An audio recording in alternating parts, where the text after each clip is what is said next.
기도합니다. 아멘. 오늘 사도행정적 교회라는 제목으로 함께 말씀을 나누도록 하겠습니다. 작년에 이어 올해도 여전히 우리는 코로나19 대유행 속에 있습니다. 어느덧 연일 2,000명에 육박하는 확진자들이 나와도 여러분 이제 뭐 그런가 보다 하며 받아들이는 분위기입니다. 처음 코로나가 시작되었을 때는 어때요, 여러분? 한번 생각해 보시나요? 한두 명만 나와도 뭐 큰일 날 것처럼 막 그랬던 때가 여러분 작년입니다. 뭐 몇 년 된 것도 아니고 작년까지도 그랬어요. 2,000명 했었으면 우리 까무러칠 거예요. 근데 지금은 뭐 연일 2,000명에 가까워도 이제 그런가 보다. 이거 빨리 끝내야지. 이 정도 우리가 하는 분위기. 그래서 많은 사람들이 위드 코로나 사회가 되어야 한다, 이런 이야기들을 합니다. 이런 가운데 교회 창립 4주년 감사 예배를 드릴 수 있을까?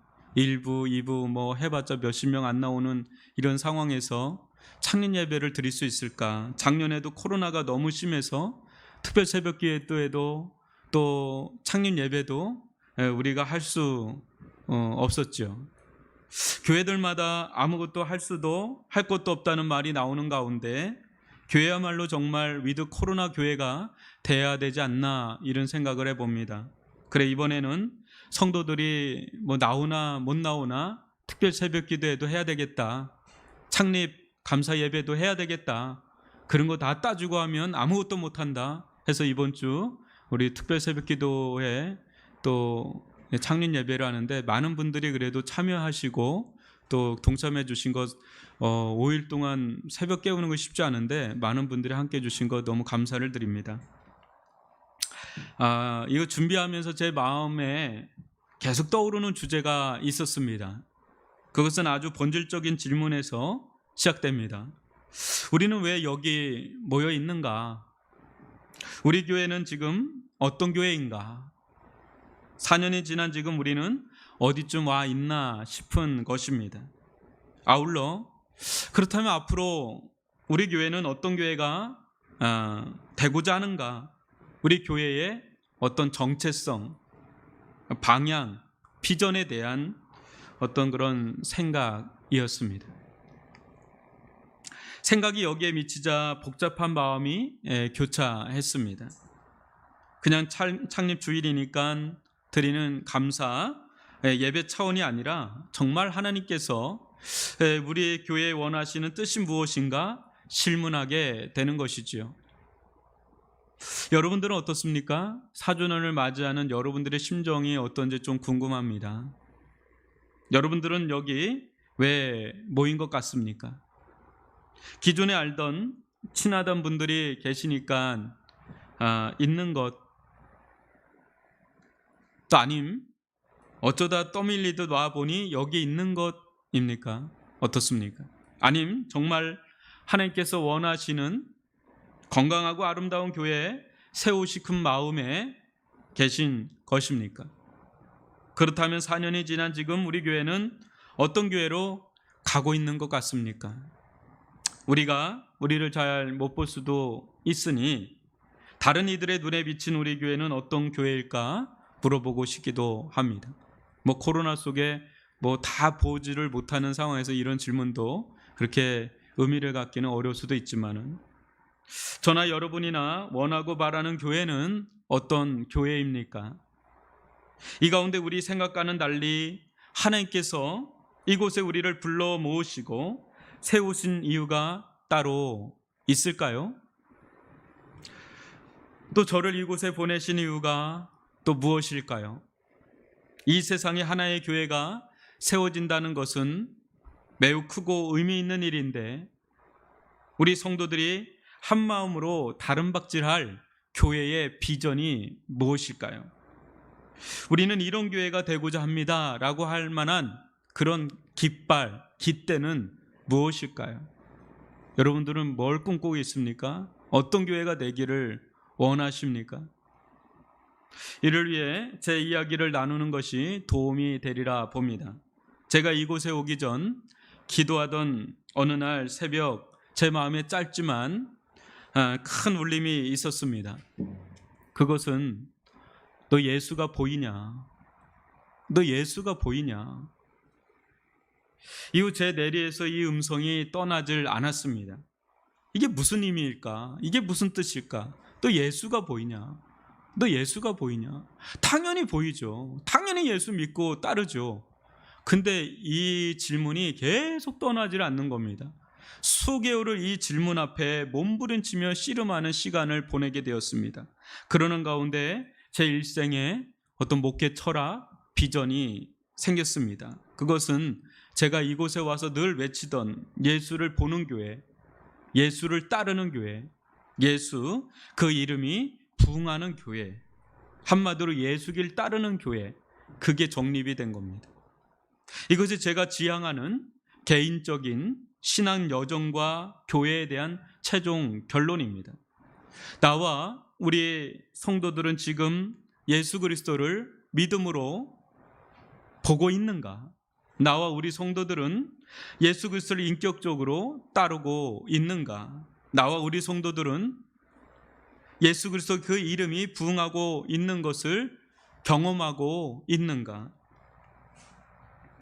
가장 안전한 교회는 이 질문에 예스라고 답할 수 있어야 한다고, 또 지금은 비록 그렇게 살지는 못해도 이 방향으로 가야 한다는 결론이 제 안에 있는 것이죠. 선교단체를 또 경험하고, 또 개척교회도 경험하고, 중형교회도 경험하고, 또 초대형 교회를 경험하고 사역의 현장을 거치면서 내린 결론은 바로 예수가 보이는 교회, 예수를 따르는 교회, 예수 그 이름이 부흥하는 교회, 예수길 교회, 그게 제 마음에 있는 교회 상입니다. 여러분들은 어떻습니까? 여러분들은 지금 제가 말한 저의 목회 철학과 비전에 동의하십니까? 일부는 크게 아멘 했는데 이분은 어떻습니까? 아멘 하십니까? 동의하십니까? 여러분들은 저에게 주신 이 교회를 향한 비전에 함께 참여하기를 원하십니까? 예, 마치 결혼 주례하듯이 하는 것 같은 느낌인데 우리는 지금 이러한 시점에 와 있는 거죠. 우리는 어떤 교회상을 가지고 달려가야 되나? 과거는 언제나 중요한 자산입니다. 과거 없는 현재, 과거 없는 미래 있습니까? 없죠. 그러나 과거에 묶여 있으면 안 됩니다. 과거는 잘 해석하고 적용하는데 그 의미가 있습니다. 우리 권영국 장로님 권소장의 편한 역사 유튜브 아시나요?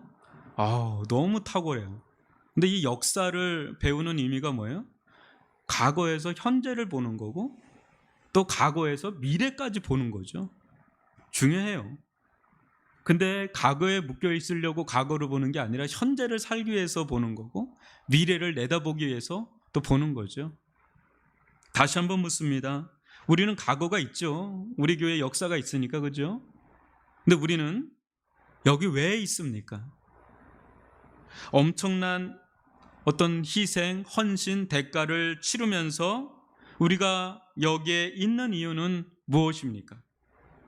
물난리도 한번 나고, 진짜 얼마 전에 교회 건축도 하고, 장난도 아닌 이 짧지만 아주 굵게 큰 일들을 해낸 우리가 여기 있는 이유가 무엇입니까? 지난 5일 동안 6번에 걸쳐 요나서 말씀을 살펴보았습니다. 정말 선지로서 답이 없는 요나를 데려다 끈질기게 사명의 자리로 이끄신 하나님, 그 중심에는 세상을 향한 끝없는 하나님의 불붙는 사랑이 있음을 우리는 보았습니다. 우리들은 하나님의 사명을 감당하기에는 턱없이 부족한 자들일지, 또 자격 없는 자들일지 모릅니다. 그러나 이 모든 것을 뒤로하고 하나님께서는 저와 여러분을 이곳에 보내셨고 이곳에 세우셨습니다. 왜요? 왜 그렇죠? 이전에 여러분들이 보았던 교회와는 다른 교회를 세우라고, 뭔가 여러분들이 과거에 몸담고 있었던 교회에서 좋은 점도 있었지만 이건 너무 아니었구나, 그런 것을 다 제거하고 정말 하나님께서 이 시대에 이 세상에 있었으면 좋을 그런 교회 세우라고 우리를 이곳 가운데 보내시고 세우신 것 아니겠느냐는 것이죠. 아멘이십니까? 세상을 정말 하나님의 마음을 품고 사랑하는 교회가 되라고, 세상을 살리고 구원하는 교회가 되라고 이곳에 보내셨고 세우셨는 줄 믿습니다. 마치 외인구단처럼 흩어져 있던 성도들, 모래알처럼 여기저기 흩어져 있던 성도들이 아무것 가진 것 없이 상처 입은 심정으로 마치 아둘람 공동체처럼 모인 우리들이 과연 무슨 선한 일을 행할 수 있을까? 과연 이 시대를, 이 지역을 우리가 섬길 수 있을까? 그럴 만한 능력이 있을까 싶지만 이 모든 것이 사람이 아닌 하나님으로부터 시작한 것이라면 하나님께서 우리 교회를 신실하게 인도해 가실 줄 믿습니다. 또 여러분 한 분 한 분도 선하게 인도해 가실 줄 믿습니다. 코로나19 가운데서도 우리를 통해 하나님의 일을 행하여 가실 줄 믿습니다. 저는 오늘 사도행전 말씀을 통해 성경에서 말하는 가장 이상적인 이 교회의 모습을 몇 가지 제시하고자 합니다. 그리고 이것이 예수의 길을 따르려고 하는 우리 위례중앙교회의 선한 방향으로 작용하기를 주님의 이름으로 축원합니다. 여러분 사도행전 1장 8절을 같이 읽어 보시겠습니다. 오직 성령이 너에게 임하시면 너희가 권능을 받고 예루살렘과 온 유대와 사마리아 땅끝까지 이르러 내 증인이 되리라 하시니라. 아멘.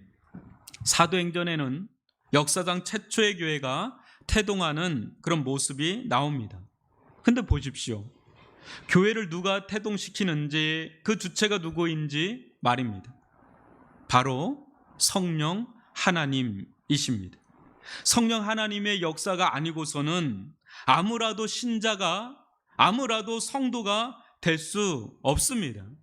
여러분, 우리가 예수 믿게 된 것 누구를 통해서 전도를 받았지만 궁극적으로 우리가 거듭나고 구원받은 것, 그 성령 하나님의 역사 아니겠습니까? 그런 신자들의 모임, 성도들의 모임이라는 이 교회는 성령 하나님이 아니고서는 절대 이 세상 가운데 세워질 수도 존재할 수도 없단 말이에요. 예수님께서 제자들에게 승천하시기 전 성령이 너희에게 임하기를 원한다고 하신 것도 이런 연유에서 하신 말씀입니다. 성령의 임해야 교회가 태동하고 교회가 태동되어야 복음이 땅끝까지 증거될 것입니다. 복음이 땅끝까지 증거될 때 비로소 주님이 이 땅 가운데 재림하십니다. 그러기에 사도행전은 성령 행전이요, 성령 행전은 곧 교회 행전이요, 교회 행정은 결국 성교 행전입니다. 지금도 성령께서는 당신의 증인된 자들, 증인된 공동체를 통해 예루살렘과 온 유대와 사마리아부터 시작된 이 복음 역사를 지금도 이끌어가고 계십니다.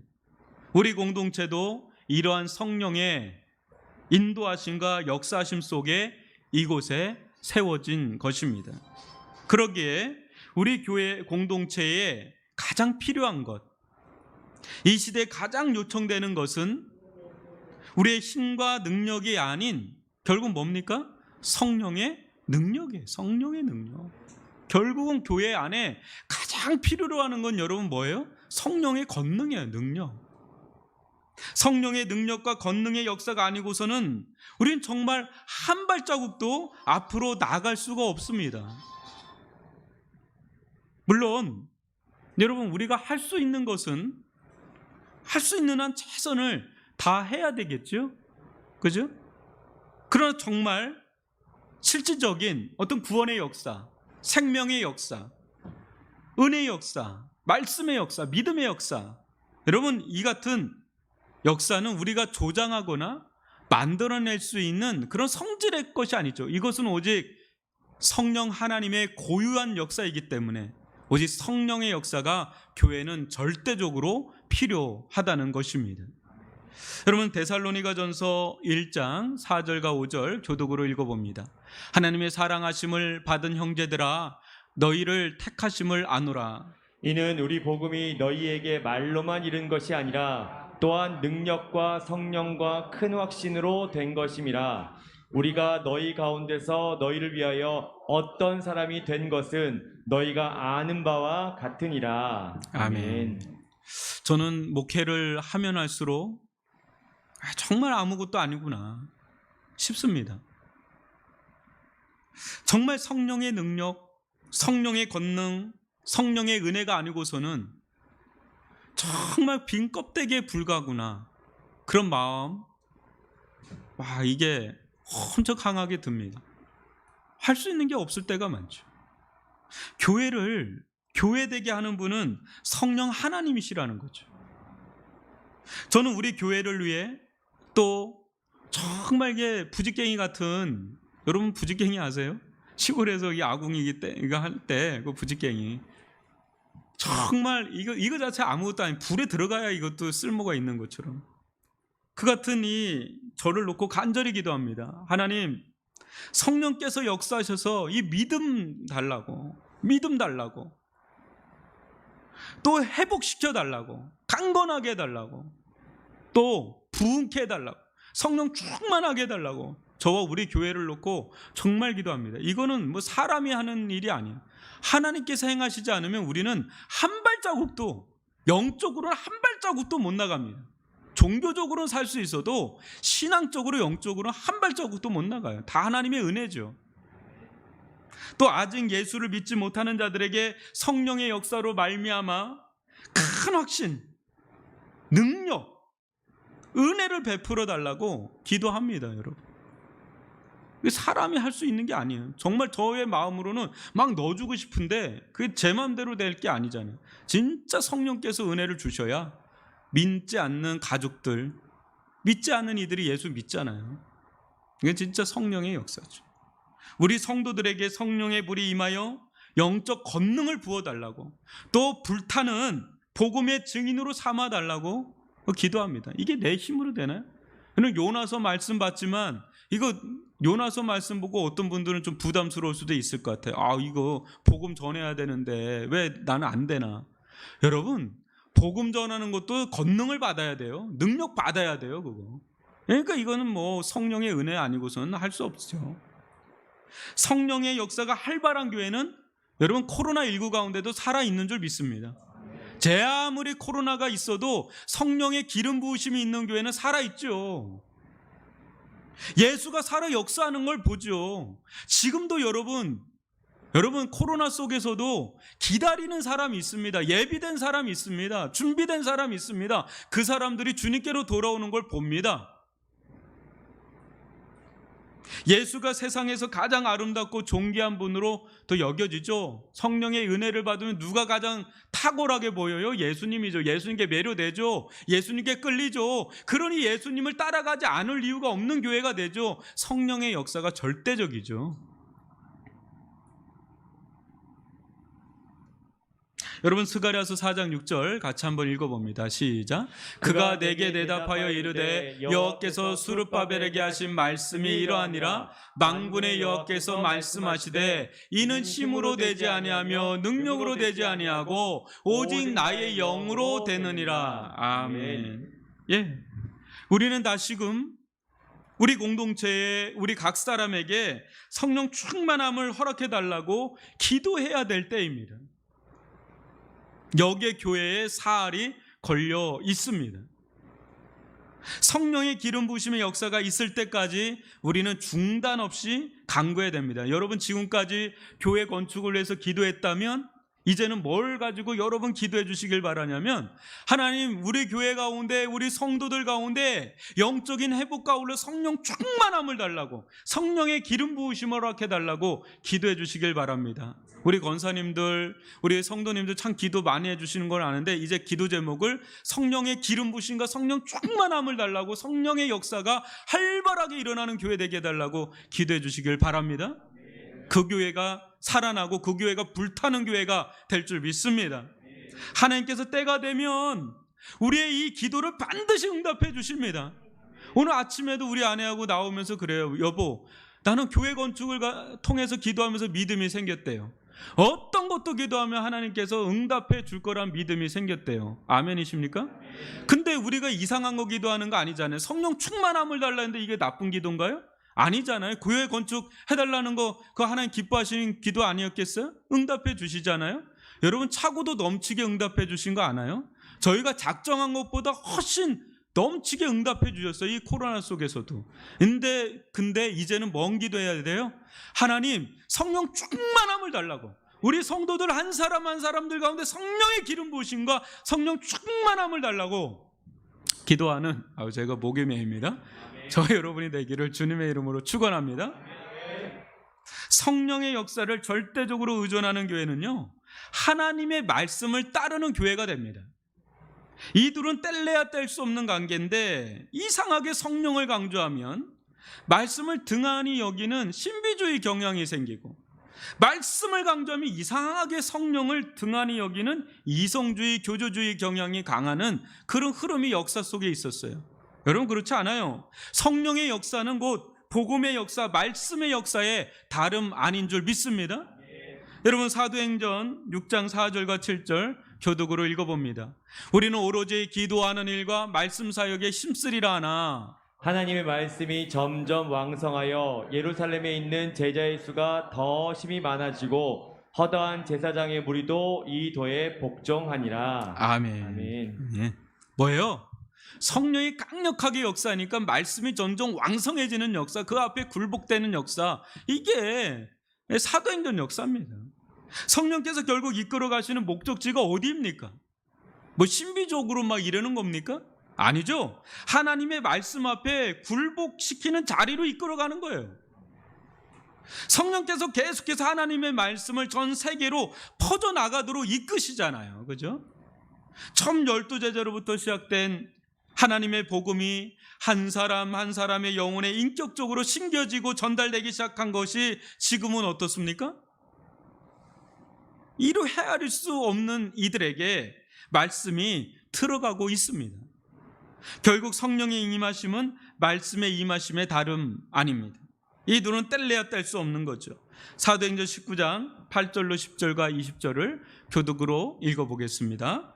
바울이 해당에 들어가 석 달 동안 담대히 하나님 나라에 관하여 강론하며 권면하되 어떤 사람들은 마음이 굳어 순종하지 않고 무리 앞에서 이 도를 비방하거늘 바울이 그들을 떠나 제자들을 따로 세우고 두란노 서원에서 날마다 강론하니라. 부회 동안 이같이 하니 아시아에 사는 자는 유대인이나 헬라인이나 다 주의 말씀을 듣더라. 이와 같이 주의 말씀이 힘이 있어 흥왕하여 세력을 얻느니라. 아멘. 성령의 역사는 결국 뭡니까? 하나님의 말씀을 힘있게 하는 역사, 하나님의 말씀이 듣는 자들의 심령판 가운데 들어갈 수 있게, 역사할 수 있게 하는 그런 역사를 일으킨다는 거죠. 그때 수많은 이들이 말씀 앞에 항복하고 말씀에 굴복하고 말씀으로 거듭나고 말씀을 누구보다 사모하는 자들로 변화되는, 말씀에 불붙는 역사가 있는 것을 보게 되죠. 왜요? 여러분 말씀을 통해서 너무나 사랑하는 예수 그리스도를 만났으니 이 말씀에 대한 그 사모함이 얼마나 커지는지. 여러분 사랑하면 알고 싶잖아요. 여러분 그렇지 않나요? 여러분 지금 막 우리가 서로 못 만나서 그러는데 막 만나고 싶은 분들 계시죠? 사랑하니까 막 전화를 해도 이게 목말라. 만나야지 좋은 사람도 있어요. 만나야지 좋은 사람. 그 좋아하는 거죠. 사랑하는 거죠. 알고 싶은 거예요. 성령의 역사로요, 하나님을 알게 되잖아요. 하나님의 사랑을 경험하면 너무너무 하나님에 대해서 알고 싶고 보고 싶고 듣고 싶고 사랑하게 되죠. 그러니까 그 하나님을 알려주는 성경이 너무너무 아주 사랑스러운 책이 되고 사모하는 책이 돼서 헐떡거리면서 주의 말씀을 사모하는 자들로 변화돼요. 이게 사람이 할 수 있는 일인가요? 아니에요. 하나님께서 은혜 주시지 않으면 어떻게 해서 하나님 말씀을 그렇게 헐떡거리면서 사모할 수가 있겠어요? 여러분 사도행전 17장 11절을 보십시오. 같이 읽어봅니다.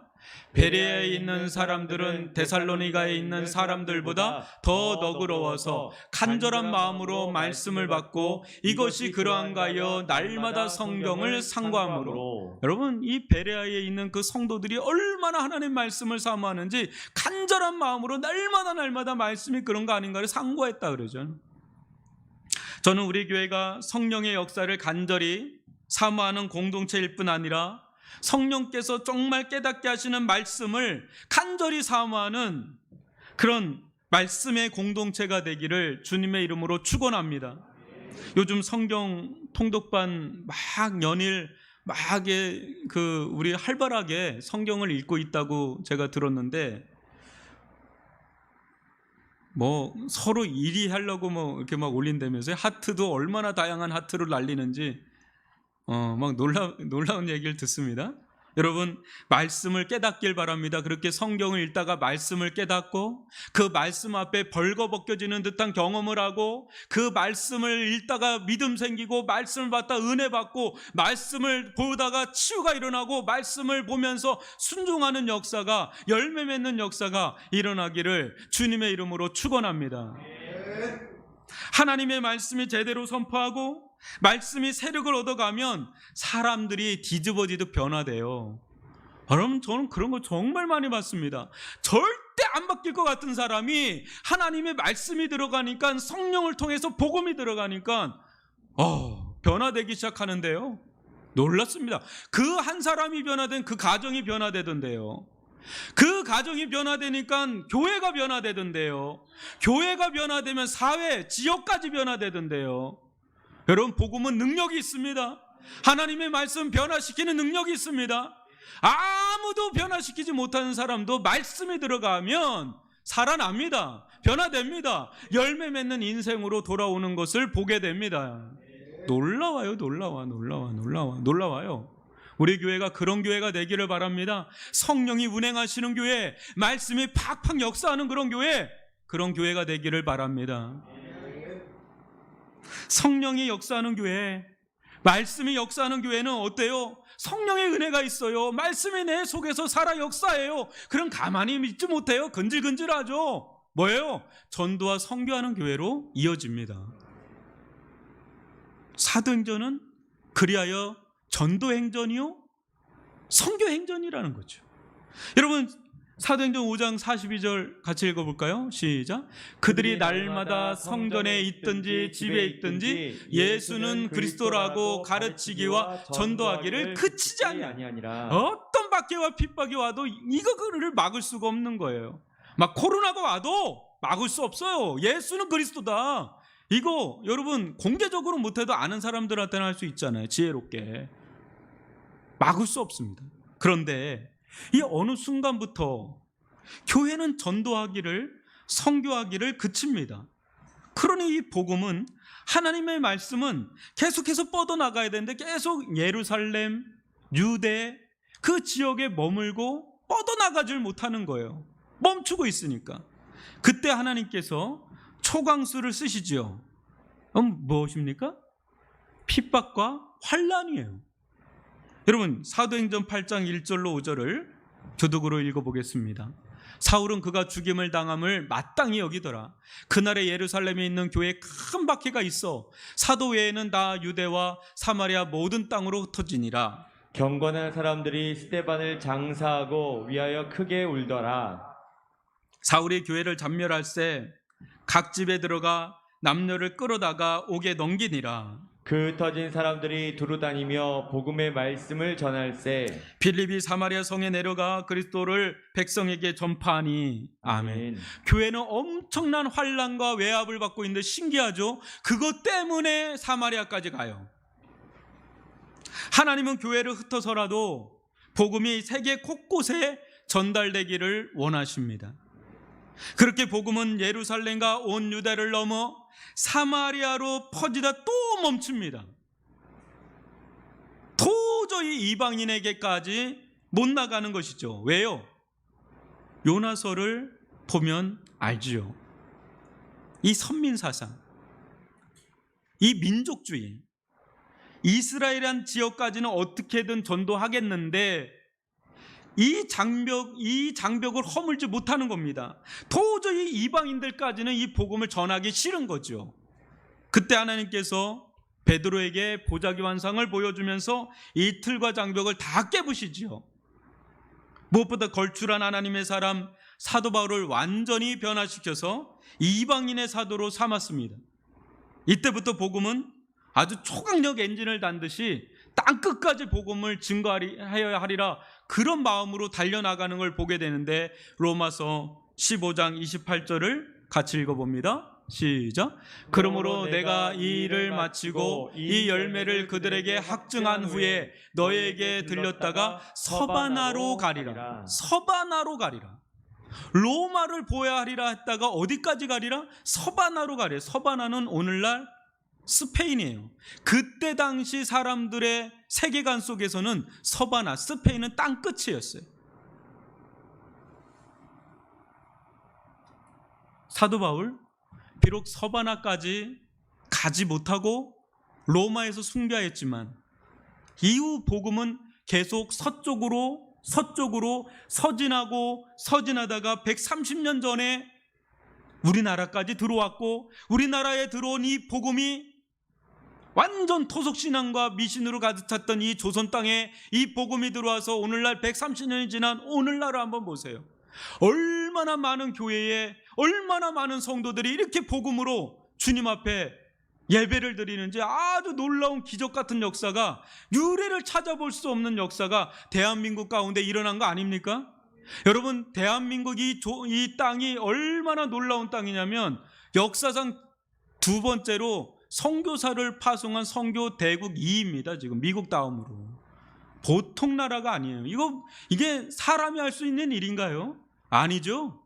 하나님께서 이끌어 오신 거죠. 그죠?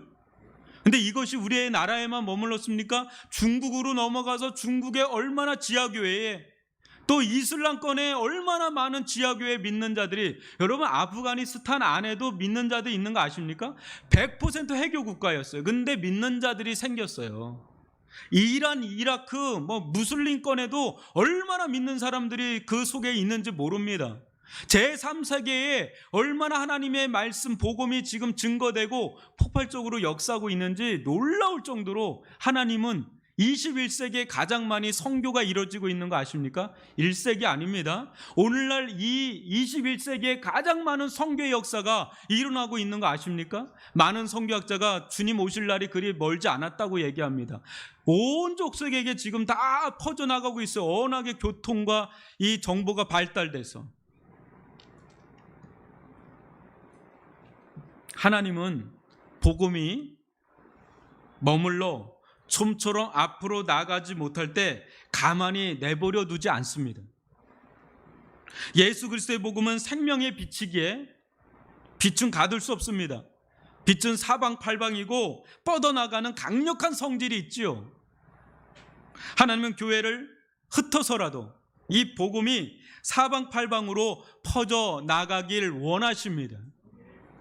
저는 우리 위례중앙교회가 하나님의 기이한 섭리 가운데 이 사명 감당하라고 이곳으로 파송되어 온 줄 믿습니다. 우리는 그냥 이 자리에 있는 자들 아닙니다. 하나님의 부르심을 받은 자들로서 이 자리에 서 있는 것입니다. 여러분, 평생에 새롭게 교회 하나 세우는데 쓰임받는 기회, 그거 흔하게 주어지는 기회가 아닙니다. 그렇지 않아요? 우리가 평생에 몇 개 교회를 세우겠어요? 하나 세우는 거, 그것도 흔한 기회는 아닙니다. 더군다나 오늘날처럼 교회 이동이 쉬워지고 또 교회 세우는 것이 어려운 시대에는 더더군다나 이런 기회는 참 드문 기회죠. 여러분, 그런 섬김의 자리로 우리를 불러주신 것, 어느 때는 힘든 것도 있죠. 근데 그것은 또 다른 영광의 길인 줄 믿습니다. 여러분, 기성교회 가면 섬기려고 해도 자리가 다 차 있어서 자리가 삐집고 들어가기가 어려워요. 근데 여러분 얼마나 좋습니까? 주님 섬기고 싶으면 우리 교회처럼 마음껏 섬길 수 있는 교회가 어디 있습니까? 아멘이십니까? 누가 뭐라는 사람이 있어요? 그냥 섬기면 되지 뭐. 전도 뭐 하면 되고, 기도하면 되고, 봉사하면 되고, 뭐 그냥 하면 되죠. 이렇게 좋은 교회가 없습니다. 섬길 때는 아주 많으니까요, 지금. 여러분들이 섬기려고 하면 아주 많습니다. 저한테 목사님 뭐 섬겨야 되나요? 물어오면 제가 조목조목 알려드릴게요. 얼마나 많은지 모릅니다, 지금. 여러분, 우리 인생 하나님께 쓰임받는 것만 유효합니다. 그것만 남아요. 하나님께 쓰임받은 것만 남아요. 물론 이 세상 살아가면서 필요한 것 다 해야죠. 그죠? 근데 다 사라지고 없어질 것들이죠. 지금도 하나님께서는 사도행전 1장 8절의 말씀을 성취하여 가는데 이 역사의 한 모퉁이에서 쓰임받는 것이 얼마나 영광스러운 것입니까? 저는 여기 오긴 전부터 기도하고 있는 것이 있습니다. 하나님, 제가 섬기는 교회는 또 다른 교회를 개척하는 교회가 되게 하옵소서. 그래야 교회도 살고 지역도 살고 성도들도 삽니다. 하나님, 제가 섬기는 교회는 다른 나라에 교회를 세우는 교회가 되게 하옵소서. 그래야 교회도 살고 그 나라도 살고 성도도 살고 그 민족도 살고 그렇습니다. 교회를 세우는 교회 되게 하옵소서. 지금은 우리 교회 세우는 거에 제 전 에너지가 다 들어가지만 때가 되면 또 다른 교회를 세우는 교회로 나갈 수 있기를 원합니다. 전도하는 교회, 선교하는 교회는 절대 망하지 않습니다. 망하지 않습니다. 하나님께서 들어 사용하지 않을 이유가 없는 교회죠. 예수를 보는 교회, 예수를 따르는 교회, 예수 그 이름이 부응하는 교회, 그 교회는 결국 선교하는 선교 공동체입니다. 우리는 이 위례 지역을 선교하러 온, 또 선교하러 파송받은 도시 선교사들입니다. 여러분, 우리가 누구라고요? 도시 선교사들이라고. 한번 좌우를 보면서 당신은 도시 선교사들입니다. 한번 외쳐보십시오. 저는 정말 이런 얘기를 하기 싫어하는 스타일인데 그래도 해야 됩니다. 여러분, 우리 누구라고요? 하나님께서 이 시대의 위례 지역을 섬기도록 특별히 뽑아서 파송한 선교사들이라는 거예요. 꼭 외국 나가야 선교사가 아니라 이 지역을 섬기라고, 주님께로 인도하라고 파송받은 도시 선교사들이라는 거예요. 그냥 어쩌다 온 게 아니고 하나님께서 특별하게 뽑으셔서 이게 여기에 심어놓은 도시 선교사들입니다. 명함을 파야 되겠어요. 도시 선교사 조곤식 목사. 그렇게요. 맞잖아요. 이 지역을 선교하라고 보낸 거 아니에요? 우리를 통해 이 세상에 교회가 계속해서 세워질 수 있기를 주님의 이름으로 축원합니다. 우리에게 주신 재능, 우리에게 주신 시간, 우리에게 주신 물질, 우리에게 주신 은혜, 우리에게 주신 에너지, 우리에게 주신 그 모든 것들은 다 하나님 나라 쓰라고 주신 것입니다. 여러분은 이 시대에 요나처럼 부름받은 사명자들입니다. 여러분들에게 주신 그 모든 것들을 주와 복음을 위해 사용하십시오. 우리 모두 그렇게 살다 주님 품에 안길 날 그리 많이 남아있지 않습니다. 여러분 많이 남아있는 것 같은데 눈 감으면 쑥 지나갑니다. 금방이에요. 여러분 그렇게 많이 남은 거 아닙니다. 주와 복음을 위해서 사는 영광스러운 소명자. 그러나 그리 산 것만이 영원하고 그것만이 남으니 그것만이 하나님의 나라와 의를 이루는 데 쓰임받는 것이니 여러분 그 길로 가길 바라고 여러분을 하나님은 책임져 주실 겁니다. 하나님의 나라와 의를 구하며 믿음으로 산 자들 하나님께서 책임져 주실 것입니다. 두려워하지 마시고 사명의 길, 믿음의 길, 사도행정적 교회의 길을 담대하게 걸어갈 수 있기를 바랍니다. 하나님께서 필요한 모든 것들을 공급해 주시고 넘치도록 우리들 가운데 부어 주실 줄 믿습니다. 저는 우리 위례중앙교회가 이제 과거의 수치를 굴러버리고, 여러분 뭐예요? 새로운 위례중앙교회로 거듭나서 예수 생명 공동체, 예수 제자 공동체, 예수 부흥 공동체로 서나갈 수 있기를 주님의 이름으로 축원합니다. 하나님께서 그냥 이 자리에 우리를 세운 것이 아니라 당신의 분명한 계획과 뜻을 가지고 우리같이 정말 보잘것없어 보일지도 모르는 우리 같은 자들을 통하여 하나님의 능력과 권능과 영광을 드러내고자 한다는 하나님의 그 뜻과 마음을 받아서 순종의 자리로, 사도행정적 교회의 자리로 나아가는 저와 여러분이 되기를 다시 한번 주님의 이름으로 축원합니다. 기도하겠습니다. 사랑의 하나님, 감사합니다. 4년 동안 이 교회를 주님께서 붙드셨습니다.